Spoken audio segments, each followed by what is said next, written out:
இடைநிலை கல்வி வாரியம் ஒரு முக்கியமான அறிவிப்பை வெளியிட்டிருக்கிறாங்க. அதாவது சிபிஎஸ்இ பள்ளிகளில் மாணவர்களின் மனநலன் மற்றும் வேலை வாய்ப்புக்கு வழிகாட்டுதலாக ஆலோசகர்களை நியமிப்பது இனி கட்டாயம். அனைத்து பள்ளிகளிலும் முழு நேர மனநல ஆலோசகர்கள் இருக்க வேண்டும். அதாவது கரியர் கைடன்ஸ்க்கான கவுன்சிலர்ஸும் மென்டல் ஹெல்த் கவுன்சிலர்ஸும் இனிமேல் சிபிஎஸ்இ ஸ்கூல்ஸ்ல கட்டாயம் அப்படின்னு சொல்லியிருக்கிறாங்க.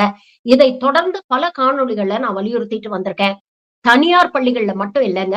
அரசு பள்ளிகளிலும் ஒவ்வொரு பள்ளிக்கும் ஒரு இன் ஹவுஸ் ஸ்கூல் சைக்காலஜிஸ்ட் தேவை. மேலை நாடுகள்ல எல்லாம் பாத்தீங்கன்னா, இப்படிப்பட்ட ஒரு விஷயம் ரொம்ப வருஷமாவே நடைமுறையில இருக்கு.